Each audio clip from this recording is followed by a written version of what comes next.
Welcome to MAP, the bi-weekly market access podcast provided by Mars Market Access and Pricing Strategy, which is your healthcare consultancy in the German-speaking markets.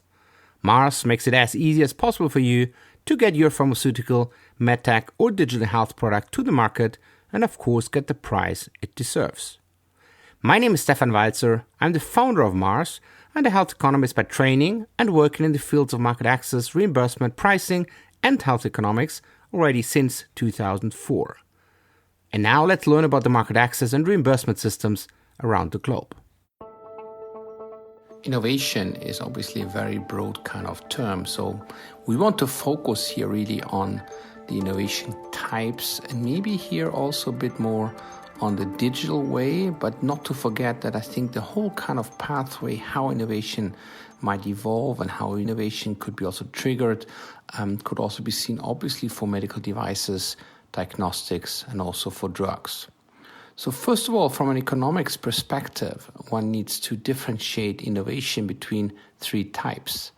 One is product innovation, the second is process innovation, and the third one is organizational innovation.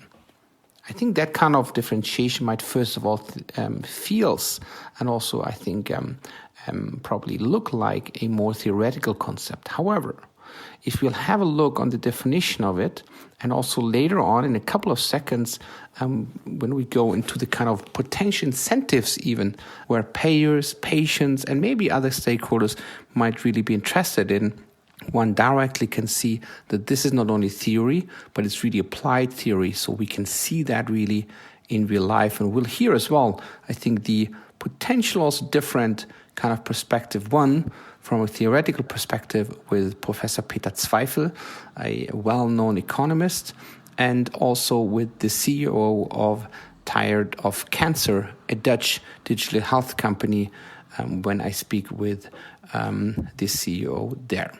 So first of all, the definition. Product innovation is basically a good with new attributes that are valued by consumers. This also triggers then an increased willingness to pay, which creates the leeway for higher sales and prices, obviously. Something keeping in mind, product innovation is, I think, the type of innovation we also normally have in our minds. The second point is then process innovation.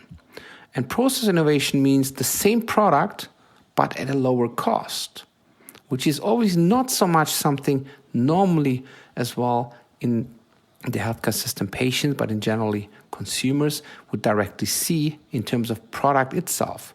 It could also be, for example, when a product is more efficiently being produced. This is as well process innovation, but a lot of times this has obviously because of the lower cost. And if we assume, let's say, competition, maybe not perfect competition, but competition, this would also then have an impact on prices. Important here, process innovation usually implies a faster work pace and hence triggering employee resistance to it. Something maybe also for discussion as well with the theorist in the discussion later on. The third one is organizational innovation, which frequently occurs in the guise of vertical disintegration. For example, the need to perform quality assurance of its suppliers may motivate a firm or company to acquire the supplier. I think there are a couple of examples, but I think especially more outside of the healthcare sector. Organizational innovation is seldom welcomed by employees who are confronted with changes in their job content. But organizational innovation is also something we could, for example, foresee, especially when now thinking about digital healthcare in the inpatient setting, but also in the outpatient. Just keep in mind, if there might be, let's say, a new kind of monitoring system, for example, in the cardiovascular area, this is an organizational change, especially when we would say this would need to be performed, for example, by a physician or services around the physicians in the hospital, but also in the outpatient setting. I think most generally, what we could also say is that the impact on patients, for example, is as well different when thinking about the different innovations. I think there's a clear and strong interest in the product innovation, and at least theory suggests that there's an increased willingness to pay. quite clearly, that kind of increased willingness to pay also depends heavily on the healthcare system itself. I mean, when we have a system like in Germany, or let's say in most of the European countries, this increased willingness to pay is probably more, let's say, triggered towards an increased demand, as we normally have universal healthcare coverage through different kind of healthcare systems and insurances, whereas in the US it might also be seen that there's really an increased willingness to pay, whether this is through higher premiums for insurances or maybe directly if patients would need to buy it on their own. Process innovation, there's, I think, generally a minimal interest for patients. However, if there might be savings, it's obviously something where also patients could potentially be interested. Organization innovation, very similar to that, some interest, but I think that also depends a bit more which kind of type of an organization innovation we really have. The example of that, I think, if we have a cardiovascular monitoring system, which I think it is an organizational innovation from hospital perspective, but it could, for example, also be seen, I think, as a product innovation, as this would also so mean that, for example, that kind of system helps the patient living a more normal life while already knowing and assuring as well that they are monitored very closely, and not only when they basically visit the physician, for example, every second, third or fourth week shortly after the release from hospital. What about physicians? I think physicians, when thinking about product innovation, is also quite clear. The same with hospitals also, that there's a strong interest in product innovation. Innovation is always something interesting, something being driven for, and only a few and some interest maybe in process innovation. I think that depends again which kind of, let's say, impact that would also have on the individuals. And there might be some more resistance from a physician's perspective on the organizational innovation, as obviously this would also mean a kind of change, and I think change management is obviously another discussion within the healthcare sector and beyond. For hospitals, there might be some interest in organizational innovation. However, also here, the big, probably even a bigger kind of change management would need to be triggered as well when launching an organizational innovation. What about payers? Payers, maybe in contrast, has much interest in organizational innovation, because that's obviously something they could as well potentially even save some money. The same with process innovation, because that's obviously saying more, basically providing at least as good care in the healthcare system, or maybe even better, but more efficiently especially. And more efficiency means a lot of times for less costs. So that's quite clear why also payers, whether it's governments, health insurance, etc., might focus a lot on those innovations, and maybe not so much on product innovation. Core question, again, this is just theory. The theoretical kind of underlying explanation is that payers do not want to pay, obviously, for further product innovation. But I think from my perspective, and that's maybe a good discussion also with Peter Zweifel from a theoretical perspective, but also with Door from Tired of Cancer, Antire is the product, and to understand whether they have as well seen something like that. Because my personal view is really also the interest might even be there. I think the first kind of question also from payers is also, first of all, whether a product can improve health care, so the care, the benefit of it to the patients. And just secondly, it's the price, which obviously doesn't mean that if the benefit is acceptable or even more than acceptable, really good, a kind of additional benefit, that the willingness to pay is basically infinite, which is obviously not the case, but it's at least increased. And that is why I personally think, yes, I know theory doesn't show that kind of, let's say, explanation, but it's at least something for discussion. So let's just go directly into the discussions with Professor Zweifel and then also with the CEO of Tired of Cancer. Perfect. So thank you, Peter Zweifel, today with us at the podcast session on innovation. We have picked a couple of interesting things here, which are especially, I think, not only in the innovation, but also taking the innovation theory a bit around, and obviously, especially from the economics perspective. So In one of your essays or in the article on the digital health innovation, you also say, or maybe you claim, that there might be puzzled why health insurers and policymakers are afraid of medical innovation, even though that technological innovation is considered as an important source of cost savings in the remainder of the economy. Could you explain that a bit further? Also, maybe even backing that up with theory? Yes, I'll try. Okay. Good morning, by the way. So, yes, it's going to be a little bit of theory first. In economics, one distinguishes three types of innovation. The first is product innovation, which means that services, products are bestowed with new characteristics or attributes, and they are valued by consumers. So their willingness to pay for the product or service increases. This is nice for the workers or everyone employed in the particular industry, because higher willingness to pay means that cost can go up a little bit. And this means in turn that the employer can offer more benefits, higher wages. So product innovation is very popular in the industry. The second type, is process innovation. It means the same, but at a lower cost.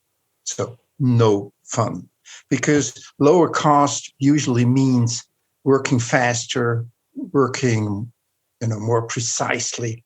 So employees hate process innovation, yet it is forced on them typically by international competition. Think of the auto industry. Usually, or it's nice to be in that industry in the United States, but then Toyota came and cut the time to produce a car in half. Imagine how workers in Detroit like that. The third is organizational innovation. That's not exactly liked by the workers in the industry either, because it means that your job content is often different. So the manager comes and say, from now on, this and that is outsourced, or you have to take on additional tasks. So this is also a type of innovation that meets with resistance. So now, finally, let's turn to the healthcare sector. Here, you have to see that patients are covered by health insurance. This is a beautiful invention, social invention, no doubt about this. However, it has a side effect. Am I, as a patient, still interested in lower cost and lower prices in the end? Hey, not much. My interest is weakened because usually I'm almost fully covered by health insurance, which means, say, something costs 90 instead of 100 euros. Well, if my cost share is 10%, I save €1 out of these 10. That's minimum. So this means that patients typically are interested in product innovation in healthcare, because that promises better healing, less discomfort, so they go for that. Okay. So from that point of view, you see what happens.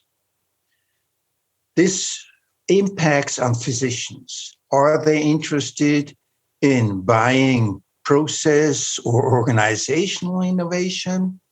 Not much. They're interested in product innovation because that attracts patients. Hospitals, the same. Okay. Well, now we are close to seeing a solution to the puzzle. In industry outside the healthcare sector, there is no insurance. If I want to buy a new car, usually I'm not insured for that. I have to pay. So there is considerable pressure to also perform cost-saving process innovation. and cost-saving organizational innovation. Not in the healthcare sector. Here we have learned that product innovation is of interest to anyone working in the industry. Actually, even the patients value product innovation more. But product innovation, we have heard, increases willingness to pay and creates leeway for cost and price increase. So that's why we have this huge difference between the industry and the healthcare sector. Yeah, I think that was a good kind of explanation. Maybe can we turn that even a bit further? Let's say if I would think about the differences in terms of healthcare systems between, for example, the very much differentiated US versus, let's take Europe as a broad kind of spectrum. We know that there are different healthcare systems, but if you just take those differences, the US and Europe, do you think this might maybe be kind of difference? We all know that there's a quite huge as well, let's say, consumer part of the healthcare costs in the US, whereas I think in Europe, it's, let's say, rather limited. Do you think that might maybe as well drive a difference between those two continents, or would you rather say it's probably the same because you have just brought up that example? You know, if I save 10%, it's maybe euro, or in the US, maybe $1, maybe $2, but it's not really much. Yes, there is a difference even on all three counts. Let's start with product innovation. US healthcare is very much more consumer driven than the typical, say, European alternative. So this means, if something new comes on the market that promises better healing, faster healing, well, you had better adopt it real quick in the United States. Okay. The second, however, is process innovation. And here, with the advent of managed care, the pressure has been big on hospitals, on physicians to also, adopt process innovation because, there has been lots of pressure to cut cost. So even hospitals in the United States, they don't like process innovation because that creates rifts, clashes of interest within the hospital. It's not fun. Still, managed care puts that pressure. So you have to achieve cost savings. The third is organizational innovation. And that, of course, is the big distinction between most of the European continent, maybe with the exception of the Netherlands, where you do have what we call managed care, or, integrated care, integrierte Versorgung in German language. Switzerland actually also has managed care options. Those two countries, little is around. It was invented in the United States. And so, this is a third type of invention or innovation that otherwise in Europe is much less common, we have seen. So organizational innovation means that physicians' interests or incentives are somewhat turned around. They can participate in cost savings in managed care. Usually also in the United States, employers are called upon to negotiate on behalf of their employees. And then they have maybe 10 so-called managed care plans that they can select and then negotiate on behalf of their employees, which puts, of course, quite a bit of pressure on hospitals and also physician networks. That's where managed care was invented. And, well, let's be a little bit guarded. Managed care, or, this integrated care, has the potential of cost savings rather once and for all. But it is very hard to decouple yourself from all the product innovations that's going on, because then you would lose your clients, right? patients want to have access to the newest, especially in the United States, right? But to some extent here in Europe as well. So the whole trend is still the same. Okay, I think that explains quite nicely, I think, that kind of trend as well. I mean, even that you said it, I think, already, but you might know as well that we have, let's say as well, people coming from the, let's say, a more technical background as well into our kind of podcast, and especially out of the, let's say, company side, maybe more from the, let's say, business instead of economics, let's call it. So could you again just very briefly maybe as well summarize why and in which ways innovation types basically are preferred by different, let's call it, innovator firms? Well, look at product innovation. That means that new properties are, quote, installed on a service. Well, I as a patient am very much interested in that.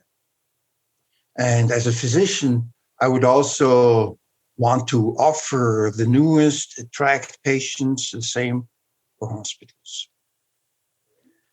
Well, incentives are not quite the same with process innovation. As you might imagine, that means that some superior says from now on, we have to act in different ways. Is that popular with the employees? Not likely. Really not. It means adjustment. It means usually working faster, more concentrated, what have you. And job content often changes too.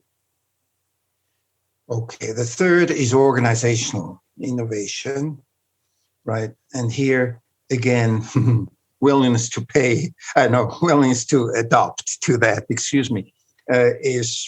is not particularly high. It's not fun to be all of a sudden in a different division, have new tasks and all this. Now, in industry, international competition is so tough. Anyone working, outside the healthcare sector will confirm that. Gee, if the Chinese come up with something new, we had better shift gears and fast, please. In healthcare, you're protected.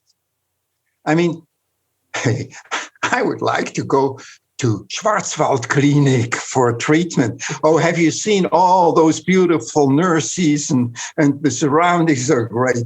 Maybe my generation still knows that TV series about the Black Forest Clinic, right? Well, no way I can go as a Swiss. I must go to a Swiss hospital. No way I can go outside. Germany is a little bit relaxed, or more relaxed. I think you can go in Mallorca, I think. That's an exception.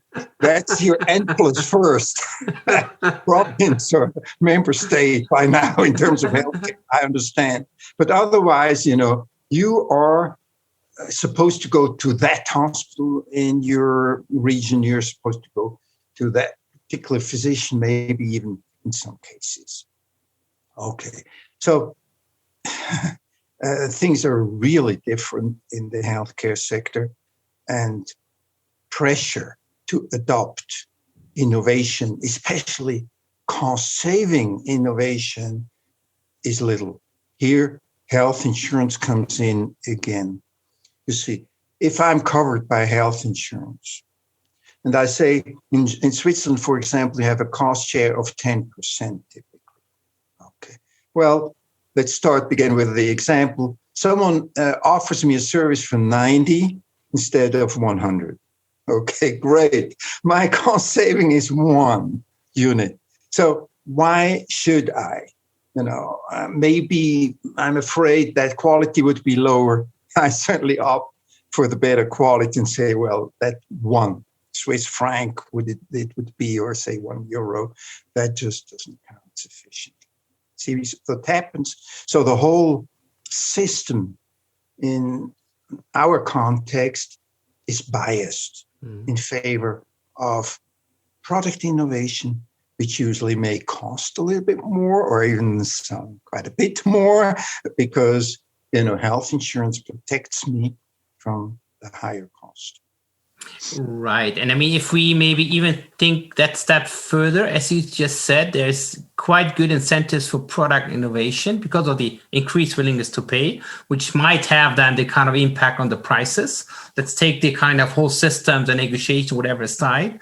But I mean, if I as a payer would maybe have a look on that, I would rather have, let's say, not so much of an incentive to look for further, let's call it kind of innovations. I think maybe the kind of breakthrough, yes, but that might cost me really significantly more money, right?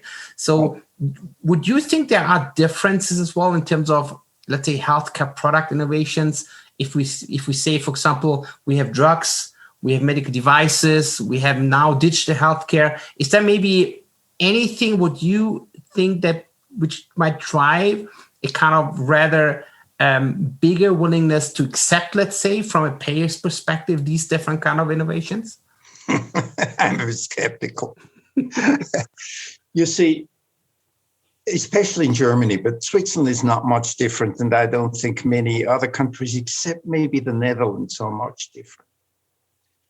The leeway for health insurers as purchasers of services is severely restricted. You have a list of benefits that you have to describe to because it's centrally set. I think that's a fair description of the typical European system. So, hey, what can you do? I mean, you cannot say this innovation is too expensive for me. I don't believe that my insured members are willing to pay the higher premium or contribution in the end because I accept this in the list of benefits. You don't have that leeway. Sorry, it's very constrained in our European systems. I don't want to be overly critical of either Germany or Switzerland or France or these European systems. But in that point of view, the American insurers have more leeway. They really have the leeway to negotiate, and negotiation can fail. And then you have to really think twice about the prices you want to charge as an innovator. At the same time, Americans are different from us. If there's something new on the market, we want to have it. That also explains to some extent why in the United States, the share of the gross domestic product devoted to health is maximum. Mm. And now I'm getting a bit critical. We make fun of the United States healthcare system, but hey, who pays for the innovation first? And the first access to innovation is always the most expensive one. We know that from other markets. If you want to have the newest computer, you pay extra, right? Okay, so the Americans pay extra to have access first to anything that comes on the market, and of course, including drugs. So no wonder they pay, and we Europeans can copy afterwards. Our access is a bit delayed, but we get things cheaper.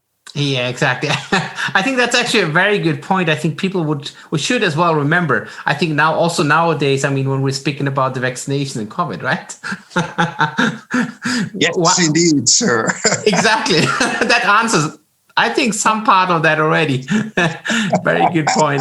Fully agree. I mean, interestingly, we have as well a couple of startup companies already basically around the launch time, especially in digital healthcare out of Europe. And they still target few European countries as a first launch country. I mean, if I follow you, and I think from theoretical perspective, also from learning from the drug industry, I would fully agree with you. But could you imagine anything from a theoretical perspective why they would first go to Europe? Even that, I think from a, let's say, also, I think skimming the kind of maximum willingness to pay and then going down would say first start with the US and then go maybe to some other countries like Germany, Switzerland, and some others. Anything in mind? No, that's really puzzling. That's really puzzling to me because let's face it, the United States market is still the one with the most fat, as one says in the industry. All right. So maybe you could use this as a strategy. You say, if I get access to some European markets and maybe can turn around Brussels, so I'm in at the EU level, maybe I don't have to rely so much on the United States anymore. And sooner or later, even the Americans might say, hey, this is a good product and we want to have access to it. And then I can cash in, right?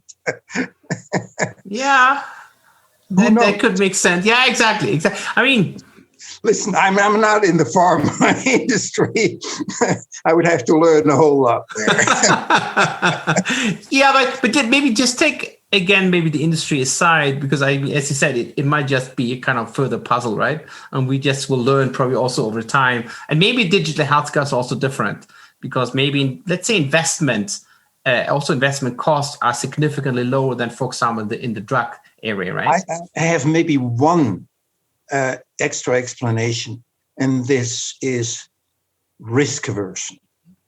I mean, if the FDA tests you and finds out that your product is not safe enough, for example, then you are in worldwide troubles because everyone looks at the FDA, the Food and Drug Administration of the United States, and then you really messed up your market. So maybe you find some more lenient regulators in Europe who also say, well, we try the European way. And then you might finally, with the backing, say, of Brussels, try your luck in the Americas. Yeah, I think that could be maybe a kind of explanation. Could also go into the direction, maybe, let's call it an economic policy or innovation policy. I mean, we know that from a couple of countries, right? That maybe sometimes it's a bit easier in your home market, right? Instead of maybe going first to some other markets. Taking that into account as well, I mean, from your perspective, what would be your recommendation to healthcare politicians, maybe mainly in Germany, Switzerland, but maybe also European-wide, in order to really have further incentives for innovation broadly in healthcare sector? All European countries, maybe except the Netherlands, are stuck in the mire of regulation. Let's face it. I sometimes say healthcare, at least in Europe, is the last bastion of centrally planned economies. Think, can you just open a hospital? Can you just launch a new product? Can you integrate ambulatory care and hospital care? It's very hard. So can I tell a policymaker, get rid of your central planning, please?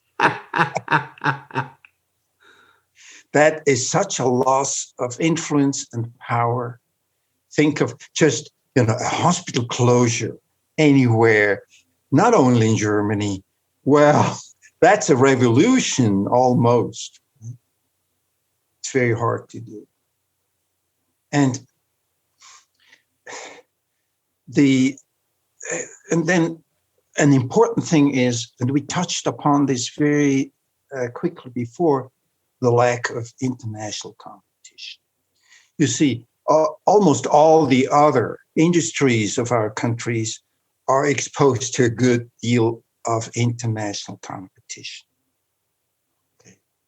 Now, imagine, as a foreigner, what are your chances to open up a hospital, not only in Germany, but also in Switzerland, in France, and try, okay? What is your chance, really, to take over a pharmaceutical company even? Well, pharmaceuticals is the most international component of the whole healthcare system, right? That's where you, I think, really have a degree of international competition. But it's very hard. It's very hard to get, into the regulatory maze of a country, and they are all different, and so you have to adjust.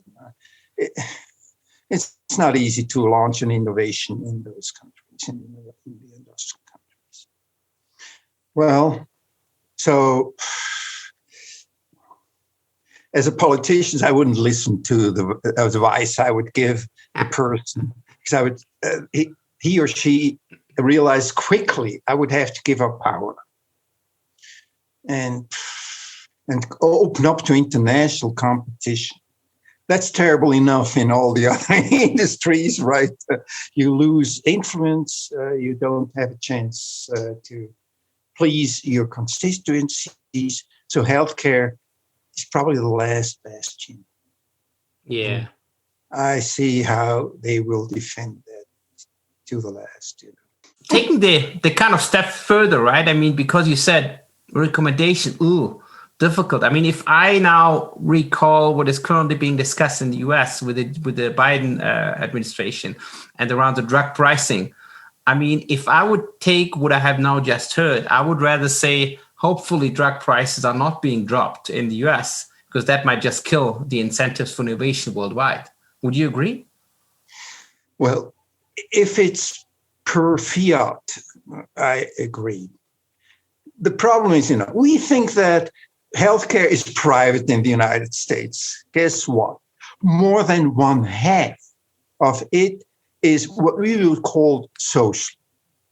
Medicare, Medicaid moves at least 50% of the bill. So it's not that private in the end, right? And so, of course, if I were a pharma producer, I'd be afraid that, if 50% of the market moves in one direction, the others, of course, follow suit, and then it becomes difficult in the United States, right? And the United States is the market, let's face it. So what would be a solution, in my view, is that everything can be purchased internationally. To some extent, the United States, they do have some experience, I recall that those managed care organizations of California used to send their patients to Hawaii, beautiful Hawaii, because it was much cheaper to have them treated there and even pay their relatives a trip every month to beautiful Hawaii than to support half-empty California hospitals. And they closed now. Not possible, as far as I know, in any country of Europe at this time, right? That's so true. If at all, I'm against that exclusive focus on pharma.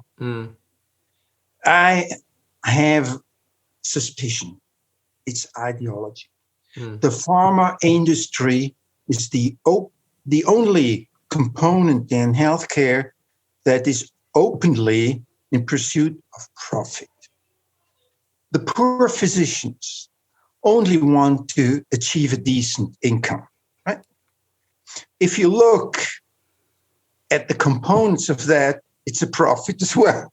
Exactly. But no one calls it. Right? So that's a great ideological victory for the healthcare sector, And of course, the nurses, they work for almost nothing. So income is not important usually, except now. Okay, but so here is the big divide. Hospitals are also not for profit. Well, if they have something extra to spend, they spend it on nice surroundings and nice perks for their physicians and employees, but that's not profit. Right? So that's a difficulty. I don't know. If I knew how to get around this, I think I would be a well-paid advisor of the pharmaceutical industry. Yeah, good point, maybe. That's true. Okay, perfect. Thank you, Peter, for your very good, insightful, maybe advice as well. Maybe not so much for health politicians, but I think for one or the other, maybe innovative firms at least. And also the explanation how and where maybe incentives could and should and are maybe as well being driven for innovation. Thank you very much. Pleasure. Okay, have a good day.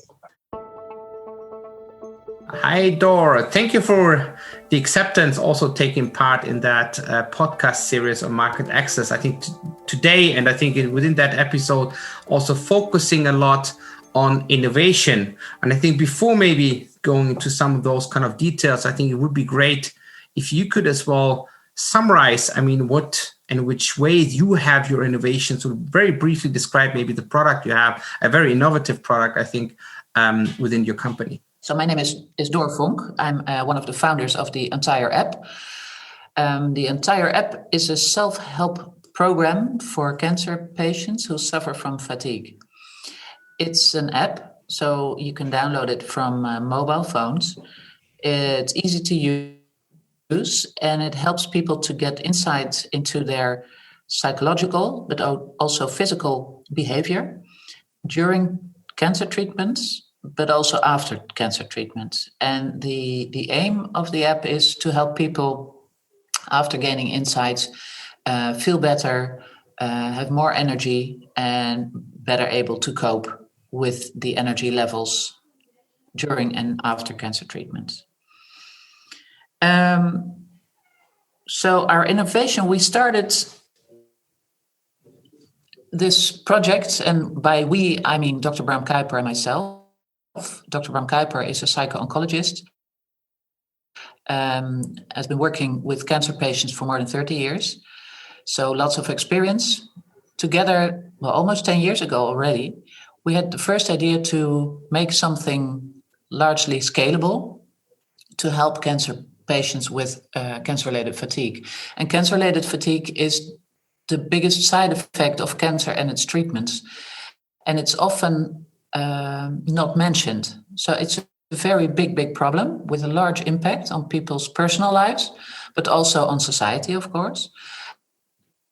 And there's no real treatment for it. So with our background, so my background more fundraising and management in healthcare organizations, and Bram's background together, we thought we have to make something which is, reachable for nearly everybody worldwide. We were very ambitious, and we still are, to help people with this big problem. So that really was the first and most important driver to start this innovation.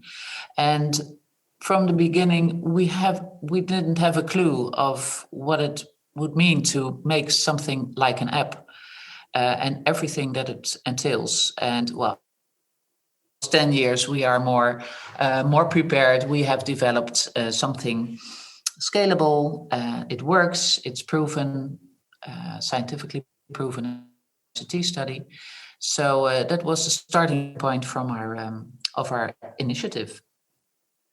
Okay, very good kind of introduction. I think it shows already a bit, I think, where probably also innovation is coming from. I think there might be a kind of, in this case, obviously an unmet medical need, but let's call it from an economics perspective, there's potentially somewhere a demand, right? I think that is maybe one of the drivers I try to figure out from what you have said.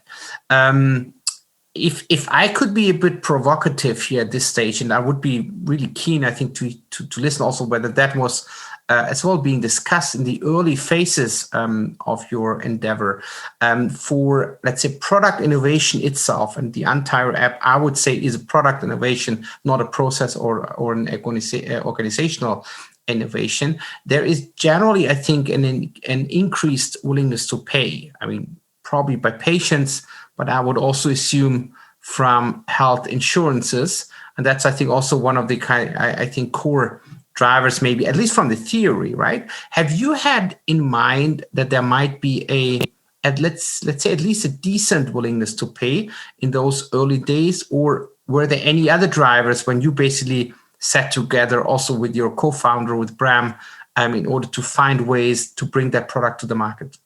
Our biggest driver was the content, right? And the wish to help millions of people worldwide. That was our first and most important driver.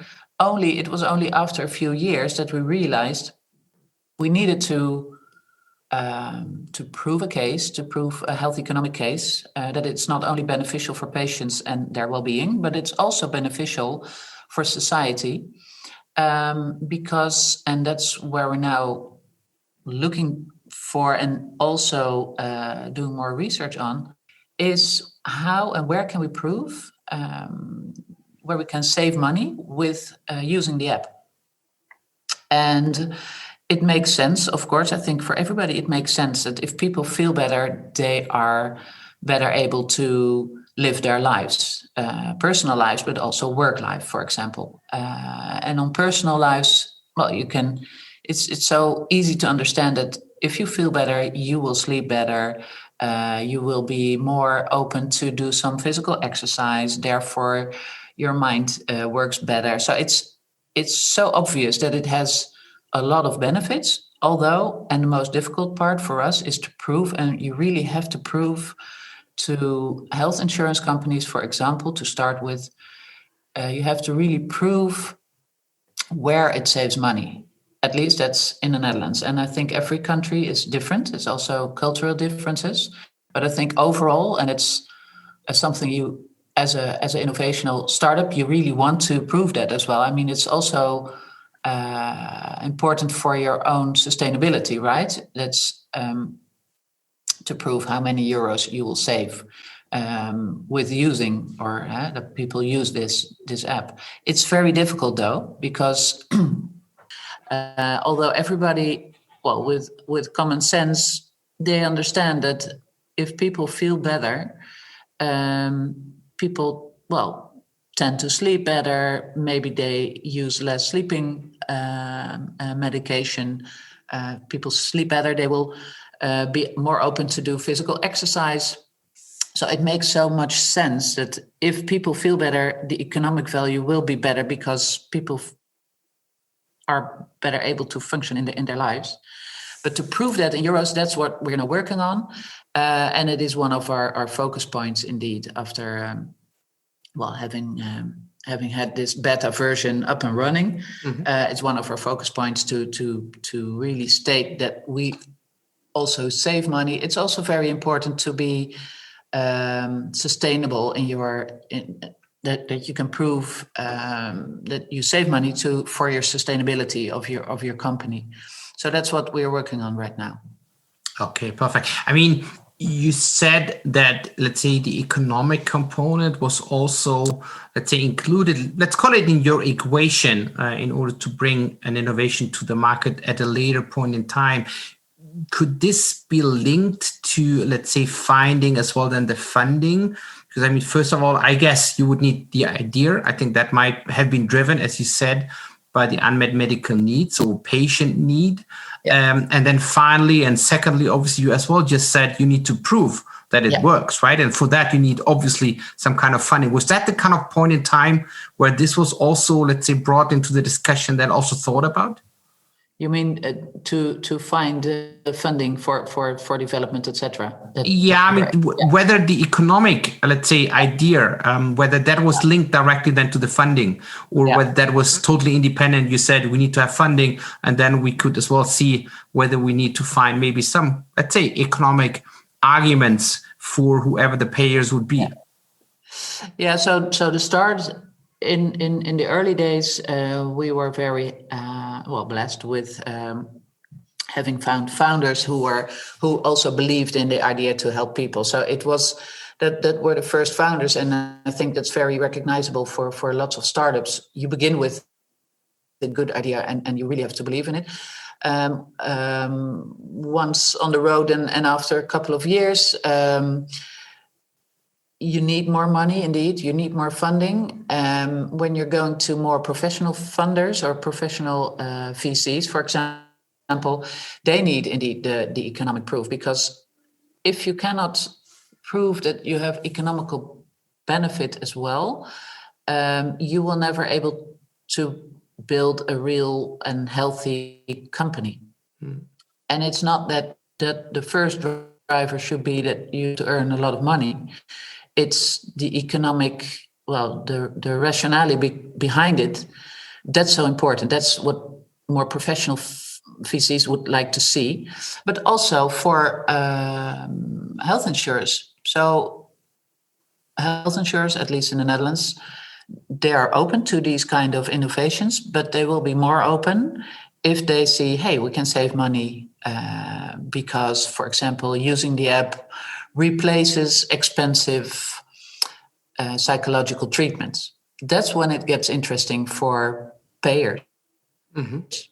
And if it's interesting for payers, then it's interesting for VCs as well. So at the end, it's if you want to be a company, I mean, if you want to be a for-profit, you need to have the economic benefit proven. If not, you are more a non-profit, and that's okay as well. But then that's a very different field, and it's not likely to be reimbursed, for example. So it was not our choice to be a non-profit. We wanted to be a for-profit, although a social and one with mental well-being of cancer patients in mind. But then again, also we'd like to be a sustainable and healthy company. So that's where we are right now. Okay, very interesting. I mean, it's interesting that you said as well, payers are also interested in such kind of innovation. And I'm very curious on that, because that was also a discussion which we had with, let's say, our theorist within that podcast, Professor Zweifel, who is obviously a strong economist. And he was saying theory would basically show that payers, so health insurances, governments, whoever the payers are, would have no interest in product innovation. I was as well already challenging him on that point as well. So I would be pretty much interested. Take maybe the cost side and the cost savings first in, let's say, brackets. So put that a bit aside, because I think you said earlier on that also payers would be interested in such a kind of product innovation. Was that as well your experience, maybe directly then in the Netherlands early on? Well, yeah, in the Netherlands, definitely insurance companies are interested in innovation, and their driver should be and is probably to see if we can organize healthcare in a more effective manner. And I think that's their driver. So we come from different drivers, but then again, we meet each other somewhere in the middle. So I think definitely there's interest in innovation, although with another idea behind it. It's just that what we see happening is that there's so many people wanting healthcare, and it's getting more expensive every time and again. And with these innovations, we can slowly, I think, let's slowly grow into another healthcare system. And it's happening faster, I think, now due to COVID. So, I think definitely there's interest in innovation. Yeah, and that makes sense as well to me. I think that was also the experience I would share maybe from the German side and the German perspective as well. I think there is interest, it needs to be proven. That's quite clear. But at the end of the day, there's at least a general interest, even though that's maybe then the next part of it, right? I mean, if I would say that there's, let's say, interest, and I would also say that payers, at least in Europe, they should also act on behalf of their patients, right? And I mean, if there would be an increased willingness to pay for an innovation by patients, that should also be potentially, let's say, increase the willingness to pay for payers. That's theory, right? I mean, you brought up an interesting point, and I would like to see whether your opinion is also going to that direction, that maybe it's not itself maybe the price for that innovation, but it might be rather the kind of bigger impact, right? Whether this is the pure budget impact for innovation, or whether that might maybe even be the impact on other parts, like you just said. Maybe digital health applications could as well support, let's say, the management of budgets for payers based on different drugs which are available. Would you agree with that? First, willingness to pay from patients, if that's what you mean. Mm-hmm. We, at least in the Netherlands, and I think it's more worldwide as well. Mm-hmm. I think the perception of medical-related solutions, like the entire app is, people have the perception, hey, but this is a medical thing, my insurers should pay for it. Why should I pay for it?